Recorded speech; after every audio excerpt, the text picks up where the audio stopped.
Welcome back to Crushing Canaan. Modified setup here today. We've got some connection issues, so I'm using Correction. You have a correction. You have a connection issue. the Royal Sir. We. As a show, we're having some connection issues. So, From what angle? You look a lot like our father right now. lucky I'm me. deeply concerned. Lucky me. He's a handsome fellow. So, we're finishing up the 10 Commandments today. It only took 2 months, but we've done it. We've gone through all of them. So I today think we're my congregation feels. We today, got 3 more weeks left of it. Well, they'll get a nice preview today. We'll hit up, Lord. We'll go Oh over. boy, we are so off our kilter right now. Exodus 20, verse 15 through verse 17. So you shall not steal, you shall not give false testimony against your neighbor, you shall not cover your neighbor's house, you shall not cover your neighbor's wife, or his male or female servant, his ox, or donkey, or anything that belongs to your neighbor. So, but first, like every week, we're going to have a quickly answered question of the week. So for this week, the quickly answered question of the week. So this is not in honor. We're never doing this in the afternoon again. We're never. This is not in honor of Ozzy Osbourne dying, but Ozzy Osbourne died today. Oh, So I think it brings up an interesting thought on consuming secular media, just because he's a secular media figure. So should you not consume any secular media? There's some people that I know. I had friends that were kind of going into like a youth pastor type training, youth pastor and training type role, and one of their rules is no secular music. Like while you're doing that, there's no secular movement. So, is that something you need to be cognizant of? I think if it influences you, you need to. It goes back to what Jesus said in Matthew 5. If your hand causes you to sin, then cut it off. You know, everybody knows their triggers. Everybody knows their issues. Like for me, for example, me and my wife will watch television, and if it becomes overly inappropriate in nature, we'll turn it off. We won't get too caught up into that. It's not, something like Game of Thrones can influence people into a certain mindset if they don't have the appropriate worldview and the appropriate lens to do it. I am not anti all secular media. As a matter of fact, the Apostle Paul himself quoted pagan philosophers and scholars. Well, we would say is pagan, non-believers. And he did so in appropriate context to reiterate a point that he would have made. So to me, if you're watching something like Star Wars, if you're watching Star Trek, if you're, again, if it causes you to sin, then you need to remove yourself from it. If it is a temptation, you don't need to do it. And so I'm not anti-secular at all. I mean, I read books that are secular. I watch TV that is secular, but you also have to have discernment to remove yourself from that if it can influence you or impact you in a negative way that can cause you to sin. So, prime example, my son right now, his favorite show to watch is King of the Hill. That's his favorite show to watch. I know, right? Smart man. I'm telling you. Yeah. You know how old Hank Hill was, by the way, in that show? How old? 41. Okay. I'm not there yet, but somebody else might be soon. Yeah, good for you. I will never walk around in a white t-shirt and jeans around my son. I'll tell you that right now, because he already hits me with that. Dad, say, dang it, Bobby. Yeah. Drives me nuts. But things like that, there are things out there that aren't awful, that aren't bad, that aren't going to lead you down that road, and they're secular. But if it causes you to sin, then you remove yourself from it. If it's a temptation to you, and there's some people, I mean, it's kind of like the drinking topic, right? There are some people who have no self-control when they drink. But to that person who can go have a glass of wine, it's not into the world when they do that. You just have to remember your witness. So that's what I would lean into it. So I'm not anti-secular media, because there's also an element where we've got to engage with our culture. Mm-hmm. You remember growing up in the 90s and some of the wonderful cheesiness of Christian counter media that was out there. And it was like, okay, this is Yes. this is kind of terrible, Yeah. you know? On the positive side, I think there's been a lot of. I think Christian media now has gotten much better in terms of Absolutely. quality and. They're not trying to be like the secular market. They Mhm. are who they are, right? Yeah. Like, there's Christian rappers, but they're not trying to, and they're good quality, rock, contemporary, whatever you want to say. They just kind of know their niche. Yeah. So, All right, so let's move on to today's topic here. We're going to finish our series on the Ten Commandments as part of our series on Christianese, which is those things you learned about your whole life growing up in church, but maybe didn't get a ton of detail on. So, as I said at the top, we are kind of on the back end here of the Ten Commandments. So, we're going to talk about, I think all these kind of work together. I know you've mentioned kind of the yeah. first three commandments are more vertical. These the last seven are more like person to person, a lot more or more daily life type stuff. So you shall not steal, don't give false testimony, and don't covet. So what kind of brings these three together in your mind? It's all kind of, I mean, or obviously, right? If you steal something, you're probably also coveting something, right? Like, Right. oh, I gotta, Well, which is why I don't mind us for this one kind of putting all three of them together, because to me they kind of feed off of each other.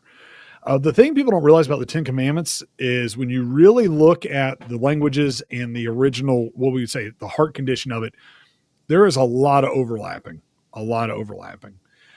You have to remember that when God is speaking this to Moses, he's speaking this to people who have witnessed God's glory. They've witnessed miracles. They've witnessed the parting of the Red Sea. They've witnessed amazing things. And so there's certain things that are presented here that you go, well, why are they having to address this? It's kind of weird.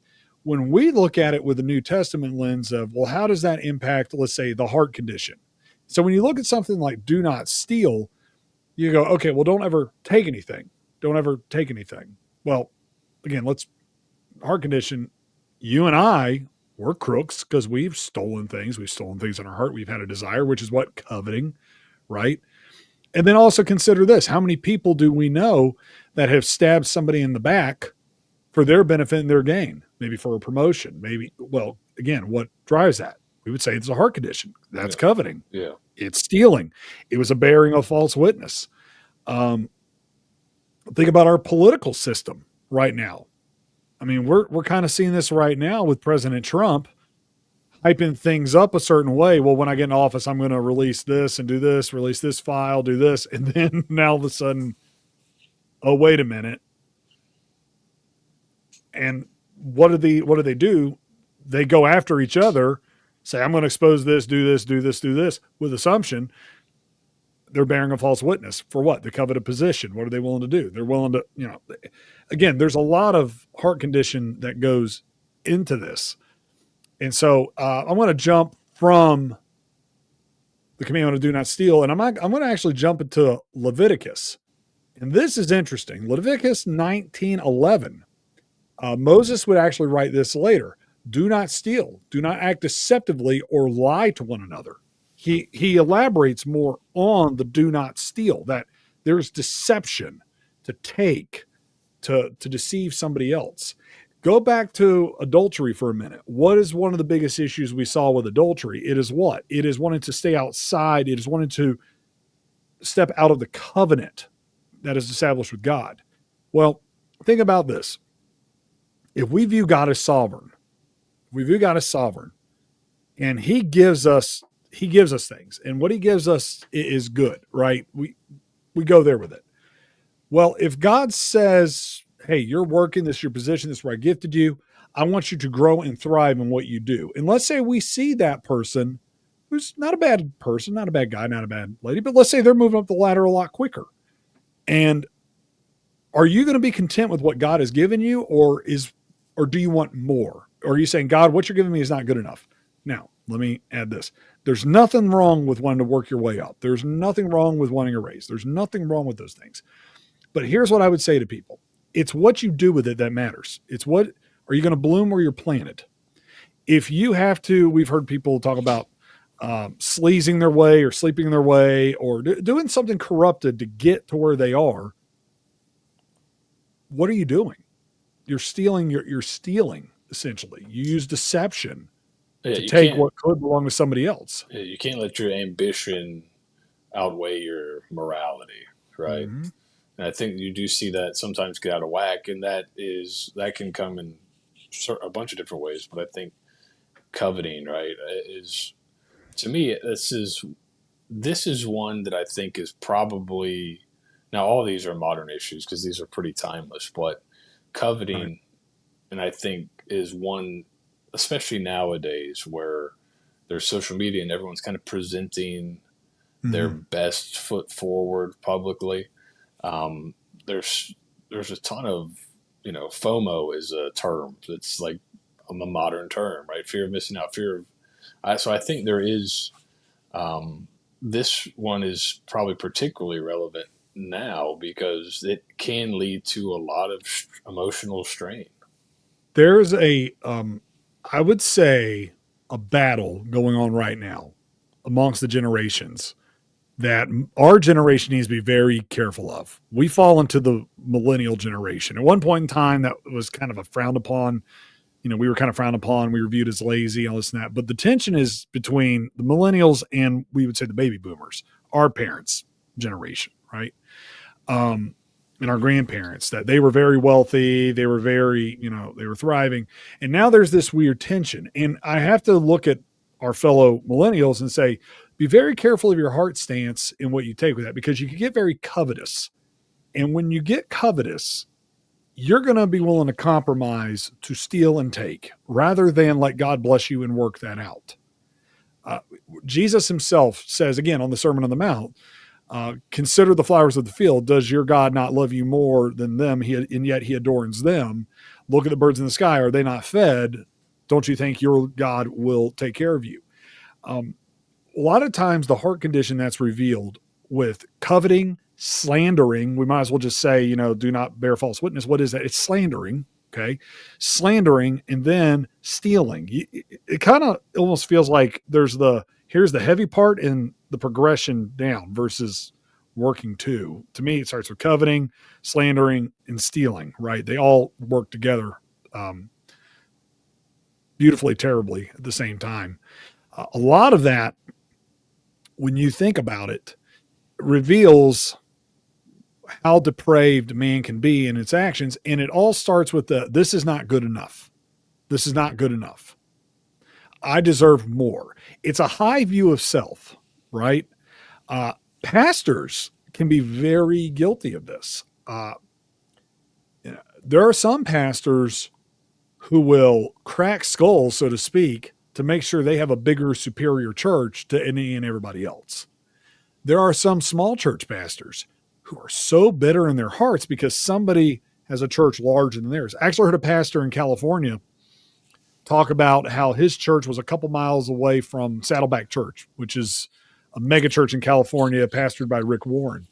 And he was leading a smaller, healthy church, but he said he had so much bitterness and hatred towards Rick Warren because people believed he had a bigger church. It was better.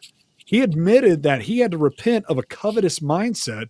He goes, I stopped and I caught myself and I went, wait a minute, why do I have harsh feelings for this guy? We never talk. We don't know each other. He goes, and yet I'm making him because he has something that I desired at one point. And then he said, once he did that, he kind of got to a place of, maybe what God has given me, he's entrusted me with. Go back to the parable of the talents. The master comes back. He gave the servants various amounts of money or talents. And he said, well done, thy good and faithful servant, for what I've given you, little I've given you, you'll be taken and turned into much, basically. So I now bless you with this. I can trust you with more. A lot of people don't view things that way. If God has given you certain things, what are you doing to bloom where you are planted? And ambitious, there's nothing wrong with being ambitious. It's a whole different thing to say, maybe I need to compromise to get where I'm at. make it a little personal, and you can attest to this, going back to our football days together, man, I used to get so anxious and frustrated because I wanted to do any and everything I could to run a clean program, to run a good program where we're doing it the right way. We want to be honorable. We have accountability, but you're not going to be perfect in that, right? And then you look over and you see, and by the way, in Florida, one point in time, recruiting was illegal, but yet there were some coaches doing that. Yeah. Yeah. And back then, especially, we knew of all these other guys who were doing shady things, and yet nobody wanted to address them. So you start to sit there and go, well, I'm tired of getting beat up on. I'm tired of losing. I'm tired of, maybe I just need to go ahead and play that kind of a game. And then what do? You morally compromise. Thank God I got out of it before we got to that point, but it was, it gets tempting, right? It gets tempting when you see good things happening to what you would say are bad people and bad reasons. It's tempting to say, maybe I need to be more like that. Yeah, I think this is one. Like I said, this may be. I don't know. What do you this? I think for the modern person, this may be one of the more difficult ones to, especially the company, maybe one of the most difficult ones to adhere to because there's so much out there. You'll see guys making money selling like alpha mindset, and those are all about consumption and more and more and more and more. And there's not a lot out there about being satisfied with what you have, or which I think leads to a lot of people continually wanting more. And there's no satisfaction, right? And that's why, I think the people that are most content have Jesus in their life, have some kind of backing or binding to their lifestyle, because it's a commercialized world and people are kind of pushed to constantly consume, and it's never going to be enough. So I think this is to me, this is it's the last commandment. I think a lot of people kind of like, oh yeah, covet, don't do this or that. But, even going to me, this is a core tenet of modern Christianity, I think, to me. There's so many people that are unhappy that are constantly looking for more and more and more. And even like Philippians 4:13 is everyone kind of knows that verse, right? I can do all things through Christ who strengthens me. But the interesting part is just before that, Paul says, I'm not saying this because I'm in need, for I've learned to be content whatever the circumstances. Yeah. That's why, you ready for this? Bible context matters. Paul is writing that while he's in prison, right? It's one of his most infamous epistles, and he wrote it from prison.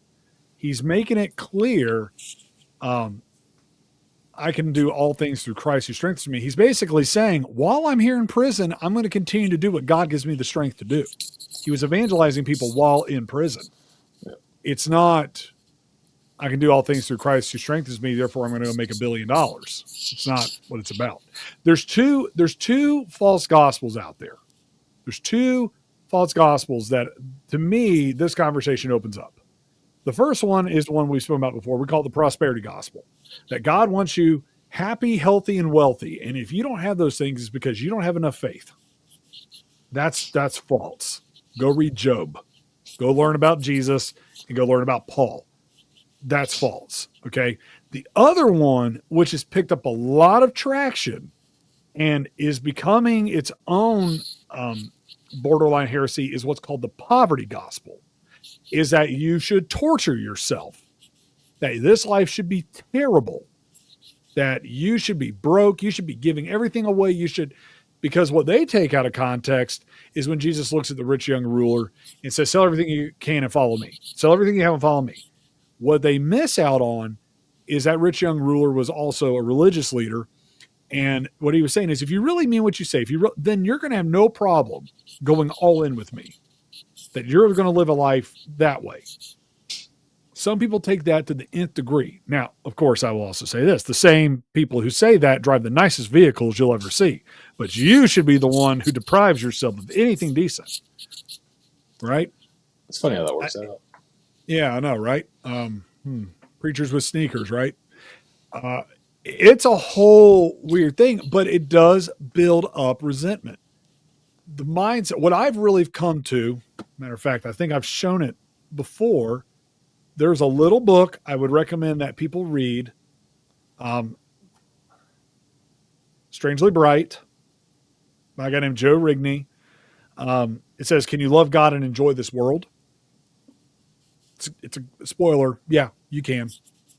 But he does a great job breaking that down and chasing the rabbit on that subject. But what people need to realize is you should bloom where you're planted. This is one of the reasons why the Christians should not have to make known that they're Christians in the workplace. Their integrity and body of work should speak for itself. You should be the best employee, even when you're not going to break. You should have the desire to be the best there is. You really should. Why? Because it honors God. It is a strengthening to your witness. I would rather get accused of not being popular because I wanted to honor God, not because I was walking around protesting about all the things I disagree with and what I hate. I want people to know what it is I represent. I want my witness. I look at our grandfather, for example. I don't think you know this story. I had somebody come to me at a church I was a youth pastor at. They moved from our hometown up to where me and my family were living in Florida.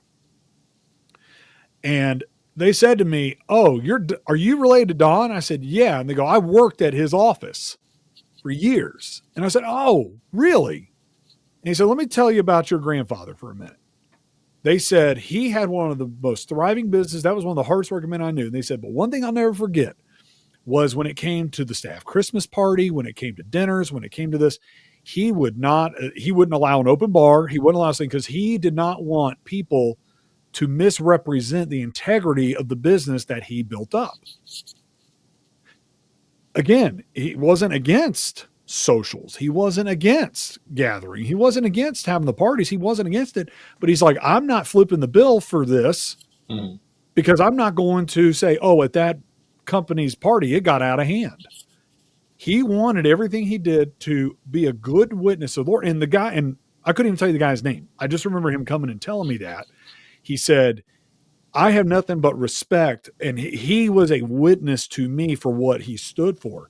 So to all the Christians here, you need to remember that there are a lot of eyes who look at us, who you shouldn't be living in fear of what people think. You need to remember who it is you represent. And so when we think about these kinds of issues, one of the worst organizations I ever witnessed had a Jesus fish on their trailer. And it was a joke. They wanted that to be their in. And it's like, no. So here's something to think about. We read 3 times in Proverbs, this being addressed, the stealing for dishonest gain, right? Proverbs 10:2, ill-gotten gains do not profit anyone, but righteousness rescues from death. Proverbs 11:1, dishonest scales are detestable to the Lord, but an accurate weight is in his delight. Basically, there were people who would rig the scales to their advantage, right? Proverbs 21:6, making a fortune through a lying tongue is a vanishing mist, a pursuit of death. To the people in the room who are listening to this, who are frustrated, you're not moving up the ladder, trust that our God is going to handle things. You need to keep pursuing righteousness, pursue holiness, be a strong witness. And then here's some other ones that are interesting. Stealing injustice in leadership in society, corrupt leadership. Isaiah 1:23, your rulers are rebels, friends of thieves. They all love graft and chase their bribes. I mean, that is a judgment being spoken. Ezekiel 22:29, the people of the land have practiced exhortation and committed robbery. They have oppressed the poor and the needy. Again, this is God talking to prophets about why he's putting judgment down on them. Amos 8, 4 through 6 condemns the merchants who exploit and defraud the poor indirectly through theft. When you steal and you do corrupt things, you are held accountable to it. It is detestable to the Lord. So Jesus goes off on that. Paul goes off on it. This heart condition of stealing and coveting and slander is detestable to God. And my question is, in our culture, is that honored? Is it celebrated? What would you say the typical is? The American dream forced through these means? Your thoughts, please. What do you mean? What do you mean by that? Is it forced? Do you think that people think you have to lie, cheat, steal at all to achieve success in our world today? Yeah, I do think there's some people. I mean, what's the famous phrase? Nice guys finish last, right? Right. There's a cutthroat mentality for a lot of things, but a lot of that is also like, there are some people that are super ambitious and they're not satisfied no matter what. Even they could even have a nice position, but they just want more. They covet more, right? So that leads to even them. Maybe they're not cutthroat, but they think, well, everybody's doing better than me is.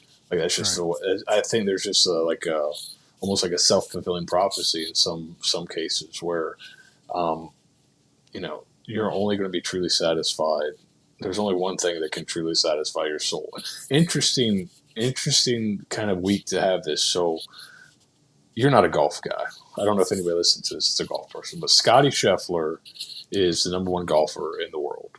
He just won his second major of the year in England, or it was in Ireland this year with the British Open. He is a big time Christian, right? And he's unapologetic about it. So he talked before this major, basically said, I love golf. I've wanted to play golf my whole life. He's like, if I win, I'm going to be happy for 2 minutes. But he's like, this does not satisfy my soul. This is not the end all be all. And people were joking like he's a nihilist, or they're like joking like that, like they put him in emo makeup and all that kind of fun stuff. But he's really just like, my family and my faith are the two things that can satisfy my soul. Mm-hmm. What I do, what I have, does not satisfy him. So he's at a young age, and he's very accomplished. And he said, "Listen, I'm really happy." He's like, "I've dreamed about playing professional golf since I was 2 years old. Like, this is all I've ever wanted to do. So I'm very happy. This is my job." But he's like, "But I know this does not satisfy me." Interestingly enough, before he won the Masters a few years back, right? Mm-hmm. He was leading going into the final day. Ton of pressure, obviously. Very young guy leading the Masters, probably the most famous tournament. And I think if you pulled a lot of golfers and said you'd only win one, which one would be? A lot of them would say the Masters. And he was praying with his wife before. They're just kind of figuring out. And he said this gave him the most kind of relief. And he's like, his wife said something to him to the effect of, if you win or lose, you're the same in God's eyes. Like, nothing changes just because you win or lose a golf tournament. And he's like, that took the pressure off. He went out and crushed everyone. But I think that it's a great, example of satisfaction, personal satisfaction, understanding. Now, obviously, he's very competitive. He wants to win, but he understands that there's only one thing that can satisfy my soul, and it's not personal accomplishment. There's nothing wrong with capitalism, right? We are a capitalistic society. We believe in a free market. We believe that competition breeds success, and there is element of truth. There is truth to it. Yeah. I don't see anything unbiblical about that. What I will say, though, it's not sometimes it's not as much as the why as it is the how that you achieve those things. You and I have known people, very successful people, that it was never enough. It was never enough. right? It was never enough. There was always, as soon as they would get one thing, they needed more. And at some point, you just go, for what? So I've talked about this before, and you and your wife make fun of me for it. They're like, "Oh, he's talking about that again." There's a documentary called The Lunatic Farmer. Okay, Oh, I was just he's talking laughing. to your friend about how much you talk about this the other day. So yes, Okay, carry on. so I watch that and I get a big kick out of it. And by the way, everybody should watch it. And here's what's the most fascinating thing about the guy who it's about. It's about this farmer named Joel Salatin. Watching it, I could not help but be envious. Notice I don't say covetous because I don't want to have a big farm or anything crazy like that. But I'm looking at what this guy does, and he has so much joy and fulfillment in what he's doing. It's funny because he has this amazing platform. People want to talk to him about what he's doing, and he's not resentful about it. He's just kind of like, okay, whatever. Okay. But he will flat out tell you, I just want to be a steward of what God has given me. And I want to honor him through what I do. Guy's written numerous books because people are like, what are you doing so right on your farm?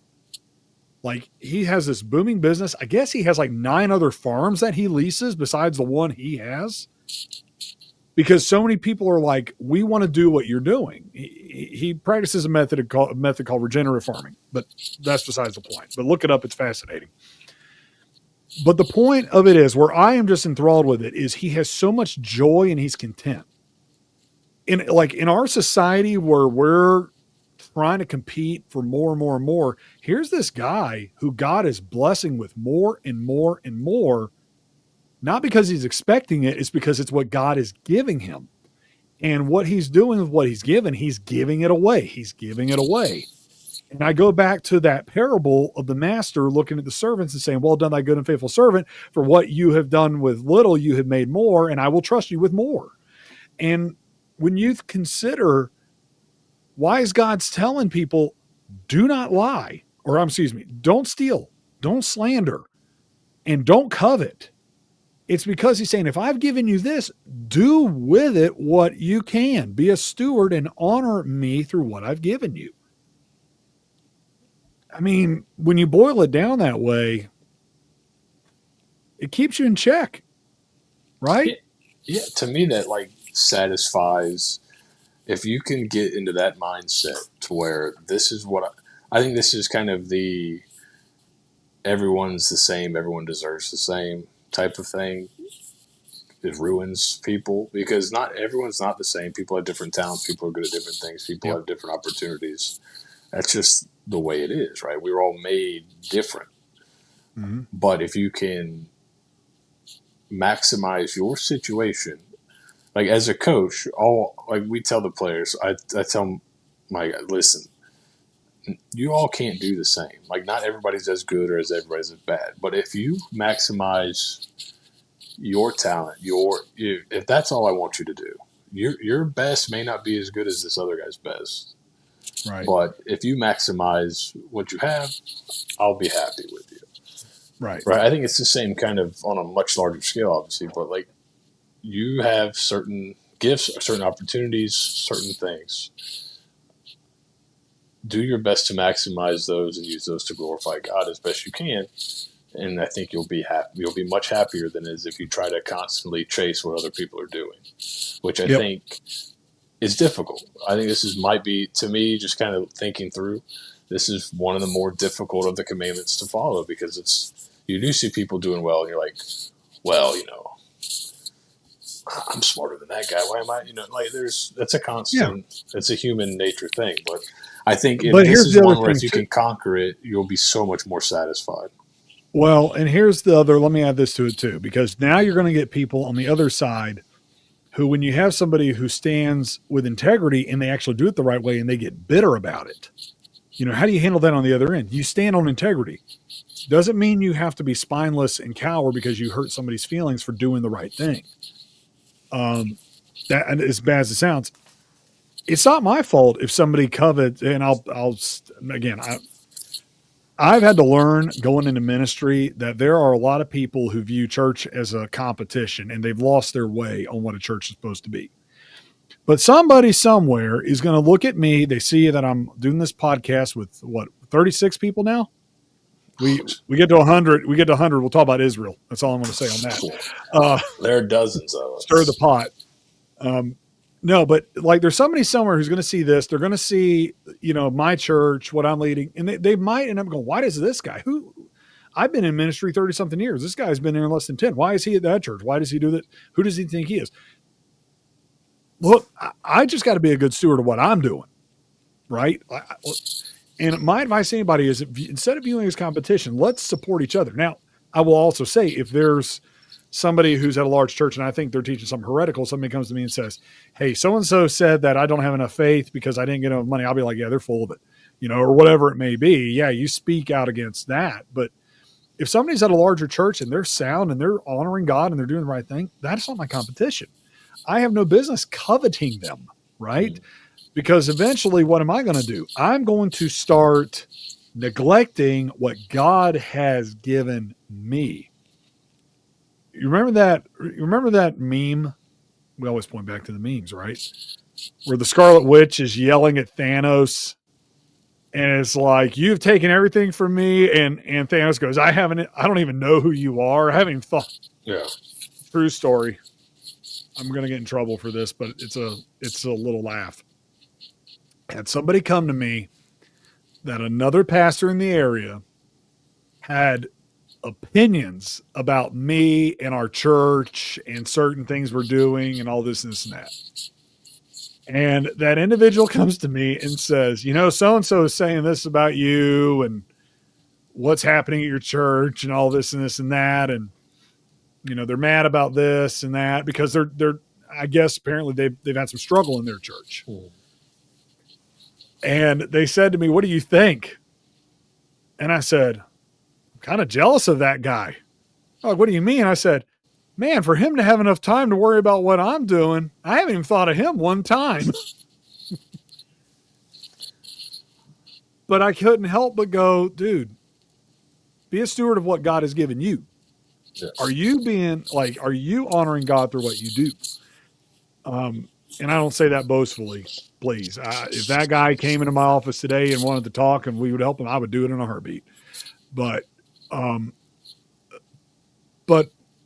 to slander, it's all tied in together. It's a slippery slope. And in our culture, not only is it embraced, it's celebrated as well. I think that's been the hardest thing for me going through the 10 Commandments and going deeper into it to see the languages and how they all see there's a lot of overlapping. It's eerie because when you look at it, you kind of get nervous for our nation because there are things that we celebrate and we embrace that defy God's law. And we read in 1 John that if you love Christ, you're going to follow his commands. Now, it's impossible for us to fulfill and live a perfect life. That's why Jesus paid that price, right? But the idea that we want to be counterculture to God's law is eerie because God pours his judgment down on the nations who would do that.